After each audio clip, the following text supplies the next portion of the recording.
This is the Anxiety Recovery Mindset Podcast.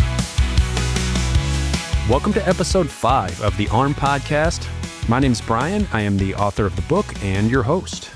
This week, we're going to do something a little different. We will do a mini pod. So it'll be a bit shorter, but hopefully still informative and enjoyable. But very quickly, before we get into any topics, I wanted to let everyone know that we now have a downloadable 2-chapter version of the book for free. It's the first 2 complete chapters in PDF or EPUB format. So if you just want to look at it on your computer or phone, you can click on the PDF link.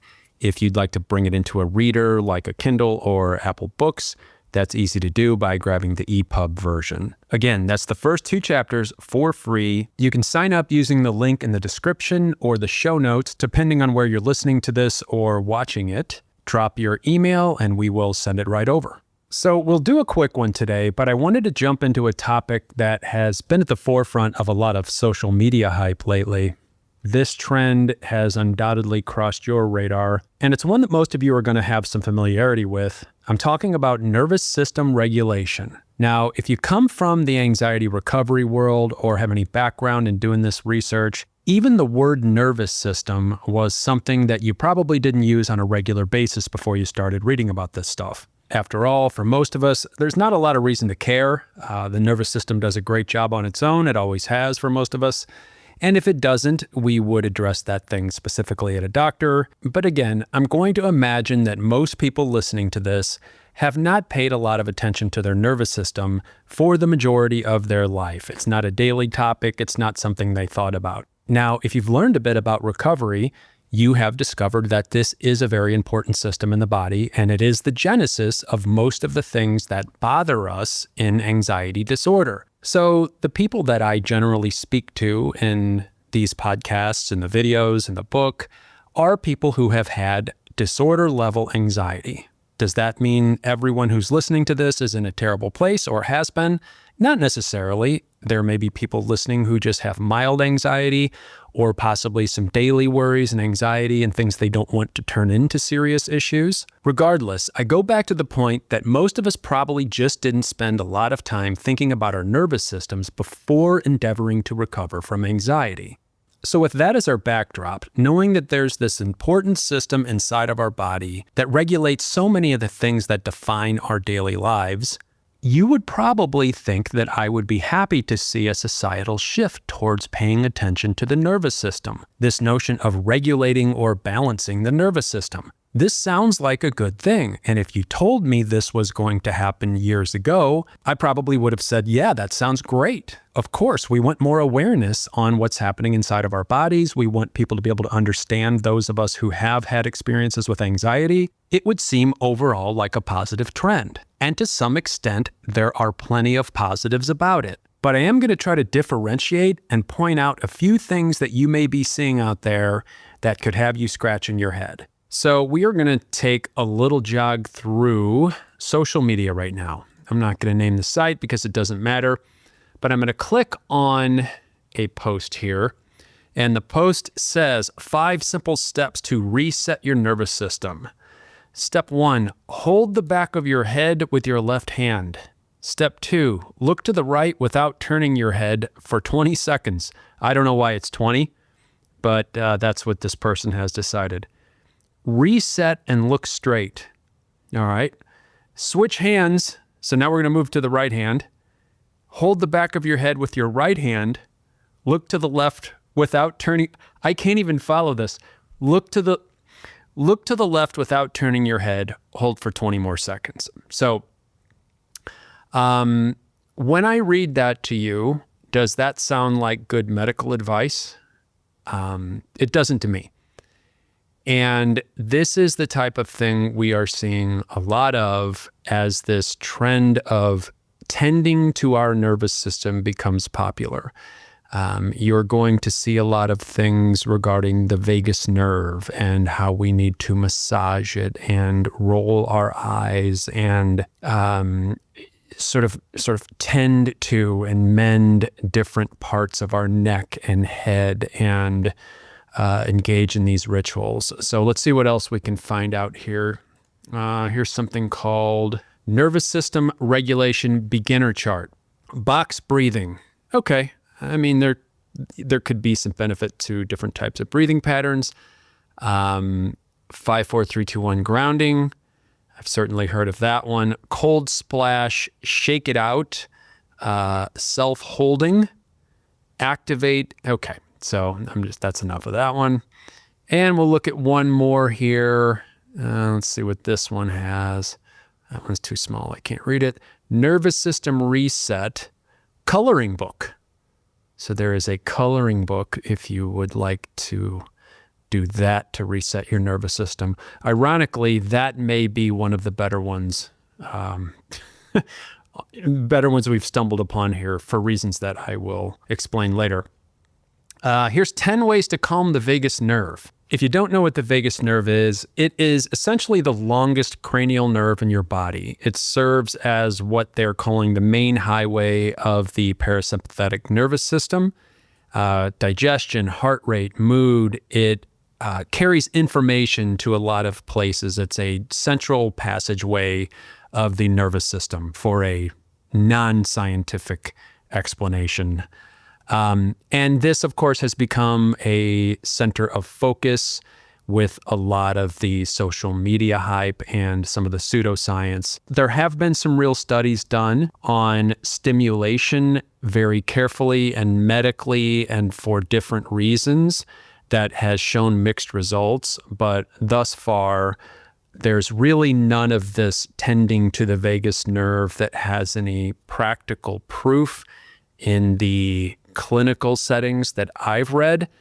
That doesn't mean that there never will be or that there's not some exception. But from a zoomed out perspective, this notion that we have to massage or tend to this specific nerve in our body is an unproven concept that a lot of people are running with. And they may be having what they feel like is some success with this via placebo effect, or who knows.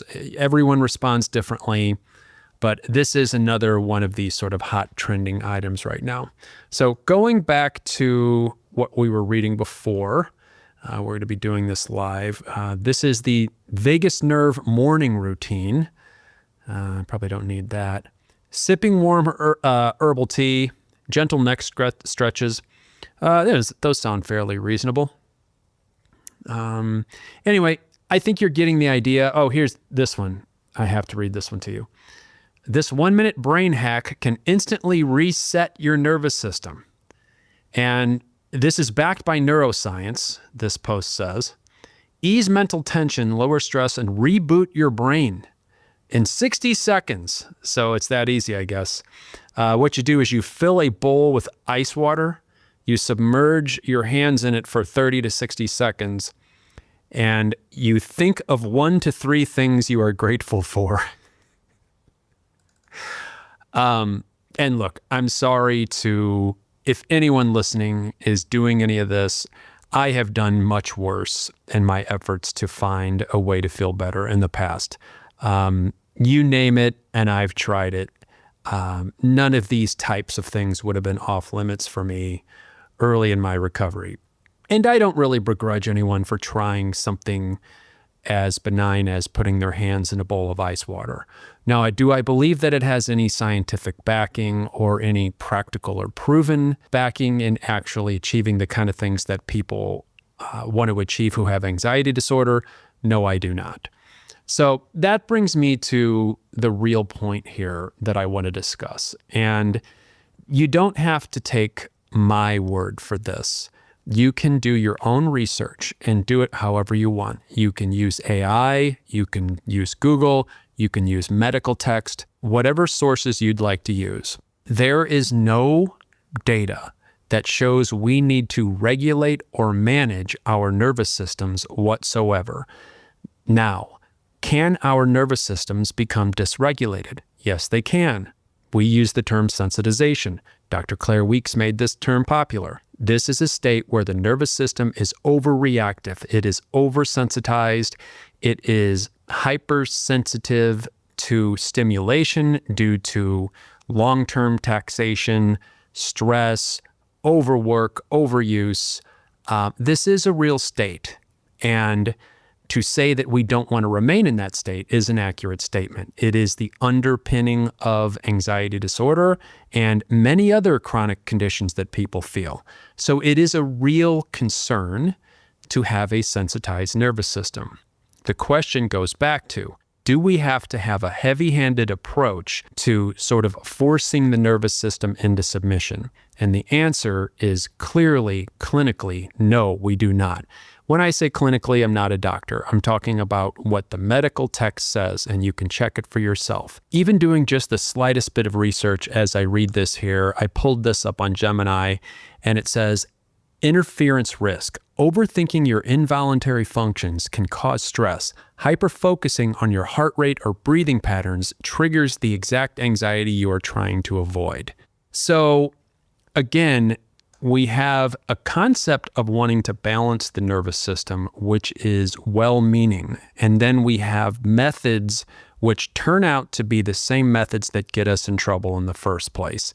It becomes about doing, it becomes about managing and thinking about and putting more effort into and watching and keeping an eye on it. And it becomes this job, and we try to sort of force it into a place of submission using ice cubes and hanging upside down and anything people could think of. And again, I'm having some fun with this, but I'm not judging anybody because I've certainly tried worse, like I said. What they do talk about in all of the science and what the greats like Dr. Weeks and others have talked about is the nervous system does need to regain a state of balance. But the way we do that is by getting out of the way.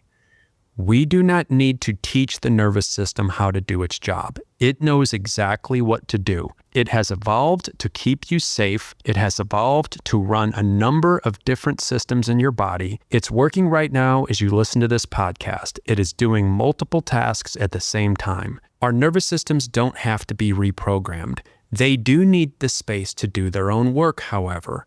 So when you talk about rebalancing your nervous system, are there things that can be useful? Of course there are, and those things are a lot of the things we've talked about, but again, you've heard some of the better teachers about stress reduction, anxiety reduction, working on behavioral patterns, working on mindset primarily is what we focus on here. There are plenty of things you can do to create the space for your body, your mind, your nervous system to do what they know intrinsically how to do on their own. This is to find a state of balance, equilibrium.